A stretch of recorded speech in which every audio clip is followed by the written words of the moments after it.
कहा जाता है कि श्रीमद् भागवत गीता सिर्फ एक धर्म के लिए नहीं है, बल्कि इस धरती के हर इंसान को पढ़ना और समझना चाहिए। भगवत गीता में कुल 18 अध्याय है और इन 18 अध्याय में कुल 700 श्लोक है। अभी के लिए पढ़ पाना थोड़ा मुश्किल है, इसीलिए आज के वीडियो में हम भागवत गीता के कुछ विचारों के बारे में बात करने जा रहे हैं, जिन्हें जानकर आप भागवत गीता का सही मतलब समझ पाएंगे। इसलिए इन विचारों को आप हर सुबह सुने। श्री कृष्ण कहते हैं, मनुष्य को परिणाम की चिंता के बिना, लोभ लालच बिना एवं निस्वार्थ और निष्पक्ष होकर अपने कर्तव्य का पालन करना चाहिए। जिस तरह प्रकाश की ज्योति अंधेरे में चमकता है, ठीक उसी प्रकार सत्य भी चमकता है। इसलिए मनुष्य को हमेशा सत्य की राह पर चलना चाहिए। जिस मनुष्य के अंदर ज्ञान की कमी और ईश्वर में श्रद्धा ना नहीं होती, वह मनुष्य जीवन में कभी भी आनंद और सफलता को प्राप्त नहीं कर पाता। जिस प्रकार मनुष्य अपने पुराने वेस्टर्न को त्याग करने वस्त्र धारण करता है, प्रकार आत्मा पुराने व्यर्थ के शरीरों को त्याग करने भौतिक शरीर को धारण करती है। क्या कर रहा है, कैसे कर रहा है और क्यों कर रहा है, इन सब से आप जितना दूर रहेंगे उतना ही आप खुश रहेंगे। समझदार व्यक्ति जब संबंध निभाने बंद कर देता है तो समझ लेना आत्मसम्मान को कहीं ना कहीं अवश्य पहुंची है। मोह उसी का करो जिस पर आपका अधिकार हो, आपका अधिकार नहीं ना हो उसका मोह भी नहीं करना चाहिए। जो दूसरों की तकलीफों को समझते हैं, जिनमें दया है, दिल से अच्छे हैं, उन्हें दोबारा जन्म लेना नहीं पड़ता।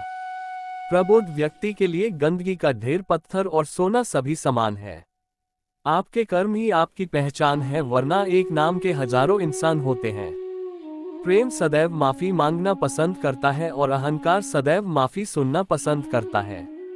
विषयों के बारे में सोचते रहने से मनुष्य को उनसे आसक्ति हो जाती है। इससे उनमें कामना यानी इच्छा पैदा होती है और कामनाओं में विघ्न आने से क्रोध की उत्पत्ति होती है। संदेह करने वाले व्यक्ति के लिए बताना इस लोक में है, ना ही कहीं और। कर्म वह फसल है जिसे इंसान को हर साल में काटना ही पड़ता है, इसलिए हमेशा अच्छे बीज बोए ताकि फसल अच्छी हो। जो होने वाला है वह होकर ही रहता है और जो नहीं होने वाला वह कभी नहीं होता। ऐसा निश्चय जिनकी बुद्धि में होता है, उन्हें चिंता कभी नहीं सताती है। अच्छे कर्म करने के बावजूद भी लोग केवल आपकी बुराइयां ही याद रखेंगे, इसलिए लोग क्या कहते हैं इस पर ध्यान मत दो, तुम अपना कर्म करते रहो। जितना हो सके खामोश रहना ही अच्छा है, क्योंकि सबसे ज्यादा गुनाह इंसान से उसकी जुबान ही करवाती है। गीता में भगवान श्री कृष्ण कहते हैं, है अर्जुन, अपने परम भक्तों जो हमेशा मेरे या एक चित्र मन से मेरा आते हैं, व्यक्तिगत रूप से उनके कल्याण का उत्तरदायित्व लेता हूँ।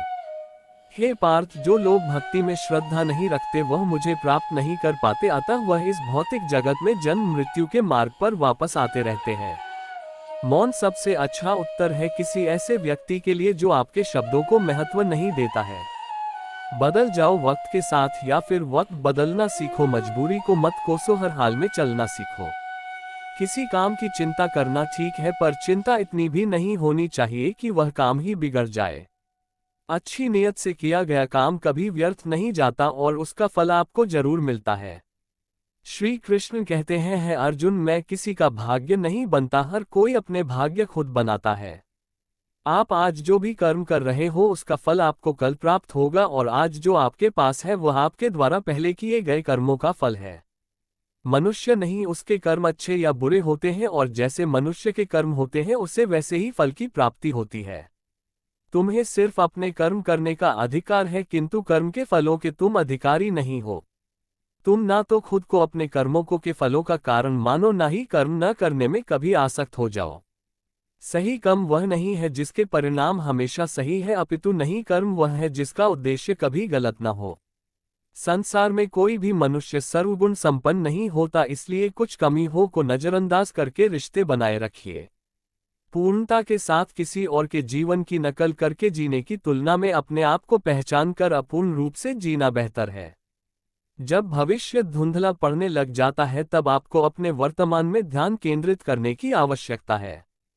कोशिश कर, हल निकलेगा आज नहीं तो कल निकलेगा। अर्जुन के तीर सा सद मरुस्थल से भी जल निकलेगा।